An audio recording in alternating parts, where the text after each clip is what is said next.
Yeah! Here we go now, baby. We are right back into the action for another day of the week. Welcome to the Friday edition of Before You Bet right here on the Covers YouTube channel. Make sure you smash that subscribe button right down there. So we are off to a good start here in week 10, 2-0 with my picks last night. That game, though, wanted me to claw my eyes out. I actually fell asleep on the couch in the fourth quarter. Usually not my style, but maybe the least entertaining game of the season. You could also say that Jets-Giants a few weeks ago was the least entertaining, but that game was so bad that it was actually entertaining. In this game, they have Jason Kelce up in the booth telling his life story for 15 minutes for some reason. Either way, though, like I said, that is why we bet games like that. So 2-0 to start the week. Let's bring that energy into today. We have an absolute avalanche of picks to get into, including the NBA. I think we got 15 or 16 different picks to get into. So let's stop wasting time. Let's bring in my first guest of the day, my coworker here at Covers, my guy, Ro. Ro, did you want to claw your eyes out watching Bears versus Panthers last night? 100%. Race to the bottom in the league there, but I guess the Panthers have that early track on giving the first round pick or first pick overall to the Bears there. Yeah, Bryce Young, were some massive red flags. Usually I'm a big time proponent of, okay, we got to give these young guys time to develop. Trevor Lawrence with Urban Meyer, everyone wanted to call him a bust right off the bat, give him time to develop. Look how it happened, what worked out there.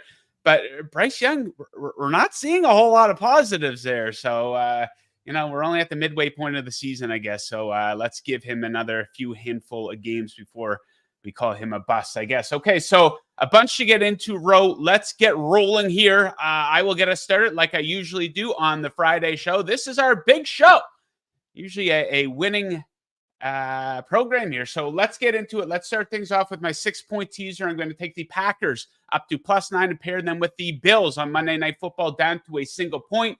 Basic teaser strategy of crossing key numbers for each team. Pittsburgh, 27th in net yards per play, and they still don't have a win of 7 or more this season, by more than 7, I should say. The Steelers' defense is heavily overrated, while the offense ranks 29th in scoring. They don't have enough firepower to prolong drives and pull away. Yes, the Packers have plenty of issues on their own, but still 14th in net yards per play. 3 of their 5 losses were within 1 score, and their defense is allowing fewer points than Pittsburgh. On the other side, everyone killing the Bills this week. Don't have such a short memory with the Bills. Are they a great team? No. Are they a good team? Yes. And they're pretty good after a loss here. 12-3 straight up after a loss since 2020. They're 25-5 straight up as a home favorite in that span. And this game sets up very nicely for Josh Allen against a Broncos defense that's 31st in pressure percentage, dead last in opponent completion percentage. The Bills have been much better around their home field, averaging 31 points per game. Denver, meanwhile, dead last in yards per play allowed, both overall and on the road. So my 6-point teaser, Packers up to +9, Bills down to -1. Ro, probably the game of the day on Sunday. San Francisco in Jacksonville, taking on the Jags. What do you like in this one? I'm taking the Jags with the points here. And to start off, I'll say I do understand why the Niners are favorites here. Coming off a bye about a month ago, they looked like probably the Super Bowl favorites. And there's definitely an idea that, the turnovers, there's going to be some regression in that area. They've been turning the ball over a ton on their recent losing streak, while the Jaguars have really benefited from takeaways over their last few games. But at the same time, I simply can't lay this many points on a 49ers team that's 0-3 straight up and ATS in its last 3 games, averaging just 17 points per game during that span. Jaguars are trending in the complete opposite direction, 5-0 straight up in ADS in their last 5, and they only trailed by a total of 7 minutes during that entire 5-game stretch. Pretty impressive number there. Third in defensive EPA, first in defensive rush EPA. And, slowing down that running game is really the key to slowing down this 49ers offense with Kyle Shanahan there. So I think they're in a really good spot there, especially with those injuries that the Niners have in the offensive line. Looks like Trent Williams is going to be out again. Left guard Aaron Banks done for a couple more games as well. And then you look at that 49ers defense, and they're trending backwards in that area as well. So lots of reasons for me to take the Jags for the points here. Okay, next up, my favorite spread bet of the week. Give me the Atlanta Falcons minus a 1.5 in Arizona versus the Cardinals. So everything points to Kyler Murray returning. Now, last we saw Kyler Murray, he wasn't a top tier quarterback, and we shouldn't expect him to be one right off the bat. He's coming back to a much different offense. He really struggled in games last year where he didn't have DeAndre Hopkins, who obviously isn't there anymore. And Atlanta's defense, pretty good. Top 5 in the NFL in both pressure percentage and yards allowed per play. They're going to make Murray uncomfortable out there. And I do think this game sets up nicely for Atlanta's offense. The Cards are having a lot of trouble pressuring opposing quarterbacks. Defense is bad on both third down and in the red zone. Lots of pressure on Arthur Smith here. He's getting killed this week. He's got to use those skill players a lot better, especially Bijan Robinson.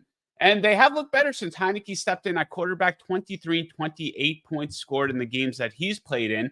They averaged just 13.2 in the 5 games prior. So I guess a bit of a buy low spot here on the Atlanta Falcons versus Arizona.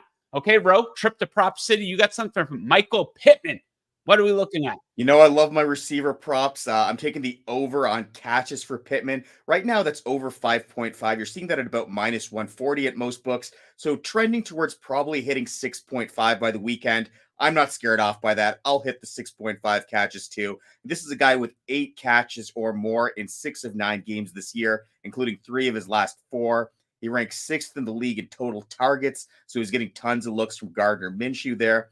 And then you look at this Patriots defense, and they're really struggling on the back end. 28th in defensive dropback EPA. You look at their last 3 games, they're allowing nearly 29 pass completions per game, 4th highest number in the league. And they're just really banged up in that secondary as well. They're leaving J.C. Jackson at home in this one. We know that Christian Gonzalez and Marcus Jones are on the IL. And then Jonathan Jones and Miles Bryant, their starters, have both been limited in practice with injuries as well. So I love Pittman in this spot. The NFL punishing the great people of Germany by making them watch the New England Patriots play in person. Okay, let us keep rolling here. The Packers are in Pittsburgh. We have a total of 39 for this one. My best bet, give me the under. So these teams have combined to go under in 11 of their last 12 games. Each team has seen an average combined score of right around 35 in these games. I think Pittsburgh is going to have a lot of trouble moving the football here. They are 28th in yards per play.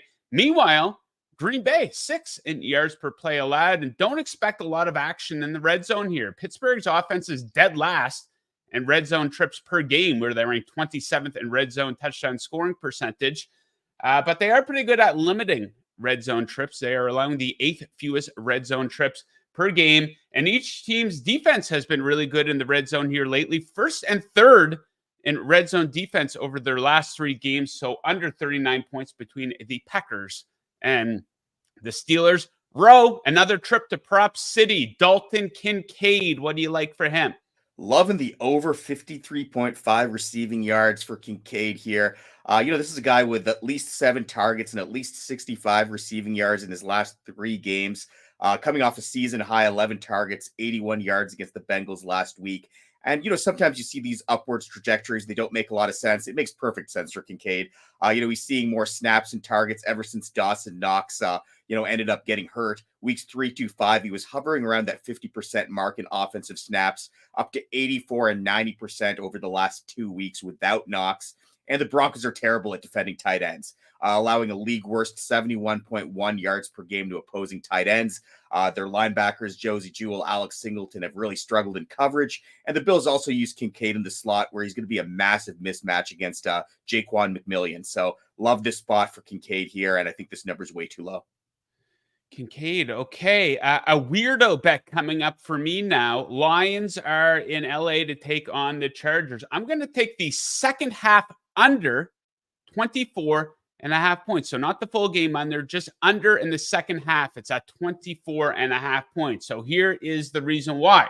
The Chargers are 25th in second half scoring and have gone under the second half game total on 13 of their last 18 games. They're averaging just 8.4 points in the second half. That's a big drop off from their first half scoring. And this pairs up very well with the Lions, who are averaging 8.5 fewer points per game on the road this season Jared Goff's quarterback rating drops 18.5 points on the road compared to at home. And each of these defenses has been really strong on third down, potential for a lot of punting in this game. 2nd and 6 in opponent third down conversion percentage on the season. So give me under 24.5 in the second half between the Lions and the Chargers. Okay, Ro, your final pick of the show, a 6-point teaser. What are we looking at? Loving this teaser here. Seahawks and Bengals. You're getting both of them. You're teasing it by 6 points. Getting two pretty big home favorites down to practically a pick'em spot. Seahawks in a bounce back spot after that ugly road loss to the Ravens last week. Now, Geno Smith struggles against good defenses, but he usually tears up the subpar units, and the Commanders are really bad on that side of the ball. 30th in defensive EPA, traded away their two best pass rushers before the deadline. And then you look at the other side of the ball, and Seattle has been pretty good on defense, and Washington's been extremely one-dimensional on offense. So I like the Seahawks to at least win here. Same thing goes for the Bengals. I think this is a sell-high spot for a Houston team that is really, really banged up at the moment and due for aggression after that massive performance from Stroud last week. Now Stroud goes on the road, tough venue, taking on a Bengals team that's 4-0 straight up and ATS in its last 4. And you look at the guys that are injured for the Texans on offense: Nico Collins, left tackle Laramie Tunsil. You've also got Damian Pierce, but that might not even matter because their running game sucks even when he's in the lineup. On defense, Steven Nelson, Jimmy Ward, both absent in the secondary. Henry To'oTo'o and Blake Cashman, both linebackers might not be playing as well. Both defensive ends also on the IL. So lots of injuries to really worry the Houston fans here. And one thing I do like is that Jamar Chase is trending towards playing. Bengals might not have T. Higgins in this one, but as long as Chase is in there, I think they win this. Okay, I will bring it home for us. Sunday Night Football, an ugly-looking game, but a beautiful betting opportunity. Another weirdo bet here. I'm going to take the second half under between the Jets and Raiders. That's 19.5 over at DraftKings. Now, that's very important because a lot of other books have this at 17.5, so you can get a couple extra points over at DraftKings if you want to bet this. So these teams had combined to go under the second half total in 14 of their 17 games this season. Jets second halves this season have averaged just 14.5 combined points. Both of these offenses are god-awful on third down and in the red zone. Yeah, nice game by the Raiders last week versus the dinky New York Giants, but I think they are in for a rude awakening versus the Jets defense in this one. Now, I love this stat about the Jets. In the trenches, their offense is allowing the highest pressure percentage in the NFL, but their defense is creating the most pressure. So both quarterbacks are going to be feeling the heat in that one. So under 19.5, Sunday Night Football, Jets versus Raiders. Okay, Ro, that does it for you today. But before you go, tell the viewers where they can find or what you have going on over at covers.com and here on YouTube this week. Yeah, I mean, you can find me at covers_row right there. And what I've got going on at the moment is CFL playoffs. Only 3 games left of the CFL season. It's been extremely profitable. Definitely follow me there. Check out covers.com for all those CFL previews. And of course, UFC 295 coming up tomorrow. Yes. And, we've got tons of stuff for that, bunch of picks. So make sure you guys are tuning in for that before one of the biggest events of the year. Indeed. Okay, Ro, thanks again for joining us. Best of luck with your bets, and we will catch you again next week. Best of luck, Joe. Indeed. Okay, UFC 295. We have a video up for that on the Covers YouTube channel here right now. If you're watching right now, don't forget to like. Don't forget to subscribe. If you're in the live chat, let us know what bets you like this weekend. If you're watching the replay, let us know what bets you like this weekend. Okay, let's get to our next guest. He is on the road. This is a busy guy calling in from his Uber on the way. I don't know where he's off to, but so we won't keep you long today. Representing the Miami Heat for some reason, but we have 3 bets here. Hitman, how you making out today? Hey, true pro bettor. Sometimes the road calls, and I got to get out to some of these casinos, get some of these props in early. So I'm making my runs. Had to make my runs a little bit early to get some money down on some winners, and hopefully we're going to give out a few. Yes, sir. Our guy getting the best of the number. Okay, so let's start off with, I think this is, I don't know, an interesting game. Are the Ravens going to run out of steam at any point here? They're beating the crap out of all these good teams. Now they have the Cleveland Browns, Ravens up to a 6.5-point favorite. What do you like in this one? Yeah, so let's start with how good Baltimore actually is. They're a plus 115 point differential on the season. They're the number 3 ranked team in DVOA through 9 games. Not number 3 this season. They're the number 3 all-time ranked team in DVOA through 9 games. Now, do I think they're that good? They're going to be the 3rd best team in 40 years or whatever? No, but it just goes to show you how dominant they have been this year. There's all this talk about the Browns defense, but it's the Ravens defense, number 1 in yards per play, 2nd in EPA, 5th in success rate allowed. And then let's look at Cleveland on offense. Joe, I'm not sold on Watson being 100% yet. The Browns offense against Arizona in non-garbage time, they had 2 touchdowns. One was on an 11-yard drive, and the other was on a 49-yard drive where the ball was tipped into the air on 3rd down into Amari Cooper's hands in the end zone. They had only 4.6 yards per play against them.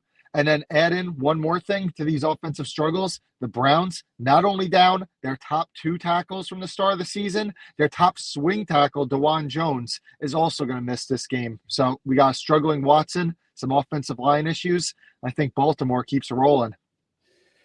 Yeah, I wouldn't be surprised if the Browns don't score 1 touchdown in this game, just based on how good the Ravens defense has been and how spotty Watson has been. The Browns defense is pretty good for the most part, but they have been spotty at times. They allowed 4 touchdowns versus the Ravens when they played them a couple of weeks ago, and they got lit up oddly by the Indianapolis Colts. Okay, next up, another intriguing matchup. The Cincinnati Bengals look like once again a Super Bowl contender. They are playing the upstart Houston Texans, coming off a big win. Houston been a bit up and down, but they certainly are very entertaining. Some might argue a sandwich spot here for the Bengals on the heels of playing the Buffalo Bills. Then on Thursday, they play the Baltimore Ravens in what looks like one of the games of the year. But what do you like for this matchup between the Bengals and the Texans?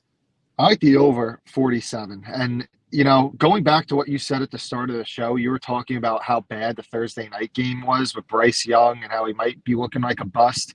The Texans' pass defense has struggled so much this year that they allowed Bryce Young to throw for 7.5 yards per attempt against them. So it's a struggling pass defense. What team throws the most in the NFL? The Bengals, number 1 in pass rate over expectation the last 6 weeks. The Texans are mostly a primarily zone defense. Joe Burrow leads the NFL in success rate and EPA versus zone over the last 2 weeks. And one of those games was against the Niners defense. A little bit better than this Texans pass defense, we'd say. So I expect the Bengals offense to have a big game, even with T. Higgins out in this game. I think that they still have some big matchup advantages. And then you look at the Texans. Finally, last week, they opened up the offense and they started throwing on early downs with CJ Stroud. Last week, they had a season-high 60% dropback percentage on first down. CJ Stroud on first down, 16 of 19, 298 yards, 4 touchdowns. I think that Houston is going to stick with this offense that is a little bit more aggressive than in weeks past. Like this game to go over. Okay, let's bring it home here. You have a prop bet that you like on Breece Hall, his rush yards. What are we looking at here? So all the Raiders do is allow big games to opposing running backs. They are one of the number 1 run funnels in the entire league. Breece Hall coming back, since he came back, 5.2 yards per carry. Since Robert Saleh said that he was off his snap count based from his injury earlier in the year, he's averaged 20 touches per game. The Raiders, 30th in success rate allowed to opposing running backs. They've allowed 8 opposing running backs to clear 65 yards against them in 9 games this year. The Jets, we know how they want to play offense. They're probably going to want to hide Zach Wilson after that last game against the Chargers. It's a game where the Raiders offense probably isn't going to get much of a lead and force the Jets to get away from their ideal game script in this game. So give me Breece Hall to have a big game. Okay, let's end with this. A quick question. It's a good argument. I put this out on Twitter last night. Watching Bryce Young, he's really underperforming. He's trending more in the direction of Jamarcus Russell than Joe Burrow. And I asked the people, who would you rather have if you could take a quarterback right now, the first overall pick in Bryce Young or Brock Purdy. Obviously, Brock Purdy's in a much different system. He has a lot more help. But who would you take if you need to take one of those guys right now? You know how down Bryce Young is right now, Joe? When you presented the question to me, I said, oh, Joe's going to say Tyson Bagent of the Bears. That's who he's going to ask me. And I'm going to say Bryce Young. But then when you went to Brock Purdy, the Mr. Irrelevant, oh, it's not even a question right now. Yeah. It's Brock Purdy. And you know what? Even let alone the contract difference between the two. One guy is on the Mr. Irrelevant contract. The other guy's on the first pick contract. But even if you remove that, it's not even a question. Obviously, the supporting cast is means something. But I'll tell you what, Brock Purdy, even during those 3 games that they've lost in a row, he had the one blunder against Cleveland. But again, that was a bad weather game against a tough defense. Played pretty well. And during this losing streak, so I know there's been some talk about, maybe Brock Purdy's showing his true colors. He's still been playing well, even without Debo and Trent Williams. So, Purdy all day. Yeah, I agree, which is absolutely insane based on where the guys were drafted. But hey, it is what it is, right? Okay, Hitman, we will let you get back on the road there. I hope you weren't driving when you were giving out your bets there, but best of luck with those bets. Thanks again for joining us. We'll catch you again next week. Yep, never bet and drive, kids. Just always remember. Yeah. Wise words from our guy Hitman. All right, buddy. Best of luck this weekend.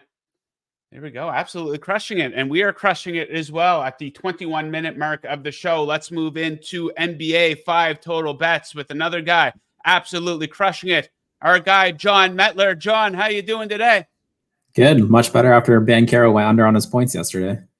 Yeah, you hit yours yesterday. I missed mine by a bucket, so I will attempt to rebound here. I have 3 bets that I like. You have 2 coming at us with a couple different props per usual. I'll get us started off here. I'm going to take the Brooklyn Nets plus 11.5 taking on the Celtics. I think they're the biggest underdog of the day, and I think this is too many points. Brooklyn actually has better shooting numbers than Boston so far. It's close, but they come out ahead in both effective field goal shooting percentage and 3-point percentage. Well, they're not too far behind in those categories defensively. The Nets playing very disciplined basketball, protecting the ball, limiting free throws. They are 3rd in both turnover percentage and opponent free throw attempt rate. That makes a big difference with this massive spread. And don't sleep on Brooklyn. They're 7-0-1 against the spread this season. 3 of those 4 losses were by 5 or less. Now, of course, the one big loss was by 10 versus these Celtics, but it was a 2-point game at one point there in the 4th quarter. So I like Brooklyn to give the Celtics a game. John, what is the first prop you're looking at here for tonight? So my first prop is Keontae George. He's a rookie from Baylor. He's on the Utah Jazz. Keontae George over 8.5 points. It's priced at plus 102 at FanDuel. Actually, FanDuel was the only one who even had his prop listed this morning.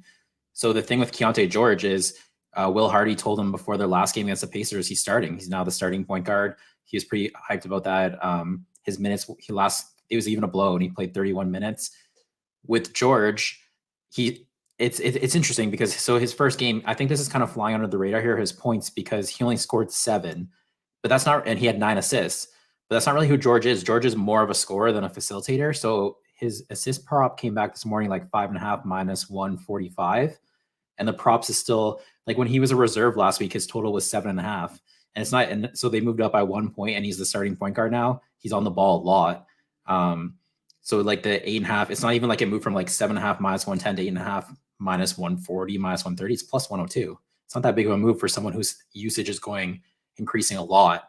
So I think the initial reaction people might have is to kind of look at the assist prop because he had 9, but he only had 10 potential assists. So I wouldn't look at that, especially with the 5.5 minus 140. I would focus on this points prop. I really think this came back as like, I don't think they're adjusting for the role. And I think they kind of missed it just because he only scored 7 points last game. He only took 8 shots, but after the game, Will Hardy said there was about 5 or 6 shots. He wanted George to call his own number on more. So don't be surprised if George takes a lot more shots tonight. So that's why I like this prop a lot. Okay, when John's giving out props for guys I've never heard of, is most likely a sign that is a good bet. So, okay, yeah, we'll look to tail him on that one. Okay, next up for me, I'm going to take the Clippers in the first half plus 0.5 point versus the Dallas Mavericks. So big gap on defense to open the games. Dallas really lazy defensively in the first half. This is a matchup between teams ranked 3rd and 29th in first half opponent EFG. The Clippers are actually allowing the fewest first half points in the NBA. The Mavs are allowing the second most. Dallas has been outscored in 7 of 8 first halves this season. The Clippers have come out on top in 5 of 7 and expect an edge on the glass and in the paint. The Mavs are second to last in points allowed in the paint, 3rd to last in opponent offensive rebound percentage. So I expect the Clippers to take advantage of those areas, at least in the first half. And John, I have a bonus bet for this game. Luka, 40 or more points, plus 650. Why do I like that bet, John? He has a history of absolutely lighting up the Clippers, including the playoffs over the last 4 years. He scored 40 or more 9 times against them. So I'm going to take a shot, plus 650 on that one. You have another player prop that you'd like to discuss. Break it down for us. It's coming from the exact same game. It's a Clippers prop. It's Kawhi Leonard over 3.5 assists plus 145. This is an alternate total. I'll get into that a little later. So when they acquired James Harden, I think on this show I gave out Paul George assists. It didn't hit. Last game, I played this exact same line, over 3.5 plus 145. It didn't hit on Kawhi Leonard. It's good to the Paul George thing, I'll admit, probably missed that angle on the Harden affecting him. I think Harden is affecting him. The Kawhi, I actually don't think so. That's why I'm coming back to this prop. So last game, Kawhi Leonard had 9 potential assists and they converted to 2. So the opportunities were there. His teammates just didn't hit the shots. So the Clippers also, last game, they only scored 97 points. Tonight, their team total is 117.5. This will be a much different pace to this game against the Mavericks. In terms of like the alternate total, while I'm going after the alternate total, I think he's about 2.5 minus 170. Our projection is way over for Leonard for that. So your EV almost doubles when you go after this 3.5, because we do expect him to go over. The projection is 3.9. So there's not I think it goes from 16% to 32% on your expected value if you take the plus 145 alternate line instead of going after the 2.5 minus, it was like minus 165, minus 170 in that range. So I know I gave this out on Wednesday on Twitter. It didn't hit. People probably won't want to bet it this time because of that. It's still a good number. There's still nothing indicating that we shouldn't have bet that.